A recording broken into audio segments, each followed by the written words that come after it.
think it's very important. I always used to say this, but I don't have an academic background. I haven't done any research on this subject. I'm just a simple cop. And I'm not even an investigator. I work out in the field. I work in the streets, in the apartment, and in the hotels where there's prostitution. And my job is simply to arrest as many buyers of sexual services as possible. Let me see if my presentation is running. Great.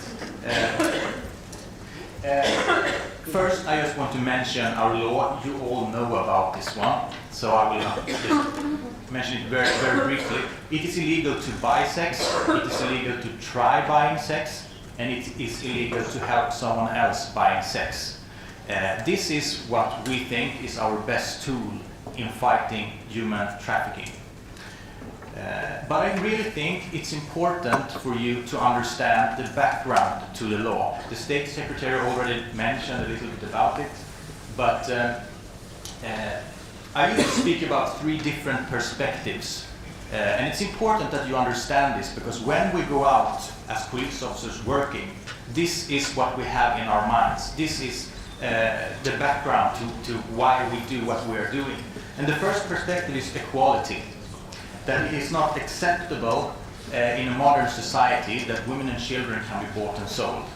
It is not acceptable that a man on his way home from work is paying 150 euro to do whatever he pleases with a woman. That is not equality, my friends. The second perspective being the victim perspective. This is actually a quote from the Swedish government proposition that preceded the law back in the 90s.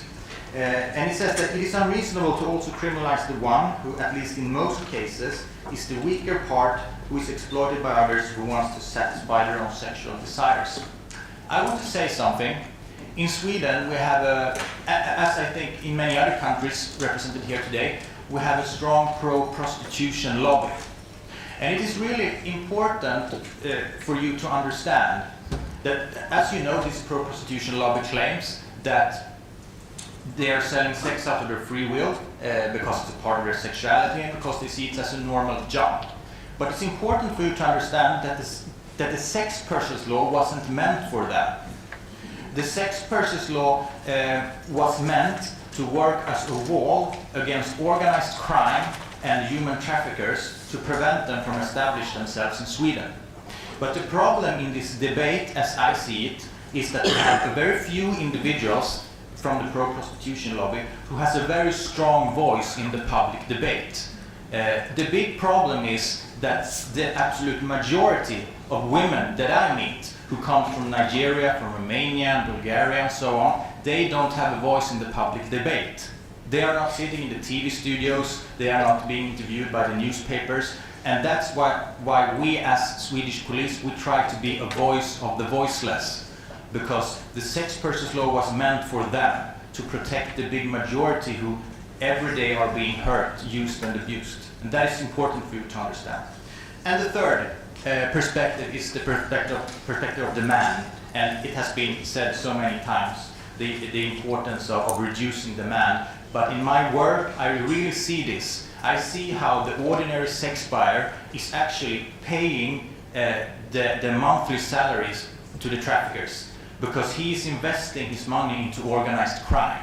And that is really important to see the connection between the sex buyer and the organized crime. The traffickers are into this out of one reason, and that is money. That's the only thing they care about. That's why it's so important to reduce them all. So I really want to show you a little bit on how we work with the law. You know, when I go abroad on conferences like this, there's one rumor that is circulating a lot, and it's that, they managed to reduce street prostitution in Sweden by 50%, but it all just went underground. So now authorities are not finding it anymore. I want to show you that this is just a myth. Finding the underground prostitution is not a problem for the Swedish police at all. This is a web page on the internet. I'm sure you have similar pages in your home countries where young girls and also men to some extent are being advertised. The sex buyers will go into these sites and they will pick their advertisement, an advertisement who fits their sexual preferences. Next one. And you will get some information about the girl, as you can see here, what kind of services she's up to, what the price is, and there's also a phone number who you can contact if you're interested in buying sex. And if a sex buyer can sit in front of his computer and with his phone being able to locate where there is prostitution, then of course the police can do the same. Yeah, we are not stupid. It's very easy. It's just to make a simple phone call and to know where there is prostitution. So what we do after we have been locating where there is prostitution, we will do physical surveillance. And that's what you see here in this picture. Here's an apartment where we know that there is prostitution. You can see my two colleagues, Anders and Sanna. A man has been walking inside this apartment, and every man walking inside this apartment is suspected for being a sex buyer. So we will stand outside listening if we can hear anything. For example, conversations about the price or even sexual sounds is very important for us because we use that as evidence against the buyer in court of law. The man will be arrested when he is leaving the apartment. We will confiscate his cell phone and we will go through it. You can find vital evidence, for example, text message conversations. A few months ago we arrested the chief prosecutor for the buying of sexual services. We went through his phone and we found a lot of good evidence there where he had been asking the woman a lot of questions about what kind of sex he could have. We will make the interrogation on the spot. If he is a Swedish citizen, if he is from another country, we will take him to the police station. If he admits to the crime and is a first-time offender, he will receive a fine. If he denies the crime, he will face a possible trial if the prosecutor takes it up to court. And then I or my colleagues will go up and testify against him. It's important for you to understand that the majority of the men that we arrest for the buying of sexual services chooses to admit to the crime. Because in Sweden, trials are public. And this is something very, very shameful. So most of the men are saying, yes, I did it, just send me the fines. We take DNA samples on all the men that we arrest for buying sex. And we match the sex buyer's DNA against our records of unsolved crimes. For example, we have this record where we only have DNA, but we don't have the perpetrator. And what we have been seeing is that we have cases where we have been taking DNA from a sex buyer and we have gotten a match against unsolved rapes. And that is very interesting. We work very close with the social services. The social services in Stockholm has not only social workers specialized in handling the people in prostitution, they also have social workers specialized in men buying sex.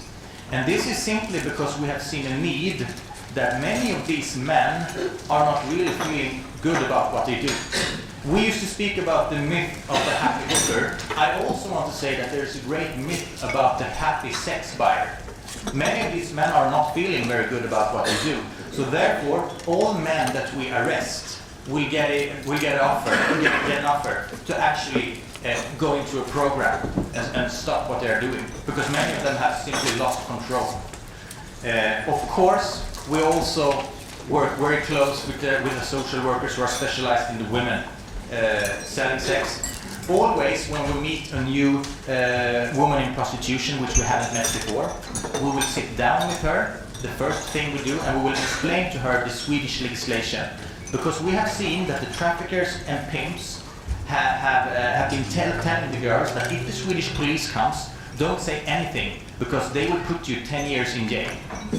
Okay? So what we'll do, the first thing when we make an arrest of a sex buyer, is that we will go into the woman and we'll present us as from the Swedish police, and we'll sit down with them and we will explain to them that we are not here to take you to prison, we are not here to do bad things or hurt you in any way, and we will explain equality and everything that I went through before.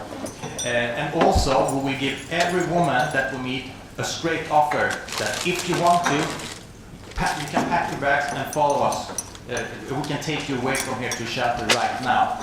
And we will always give our contact information to the prostitution unit, our personal contact information, that if they have any questions, if they change their minds about anything, they are free to contact us. The social perspective in our work is extremely important, and we try to have social workers with us in the police car that ride with us when we do our job.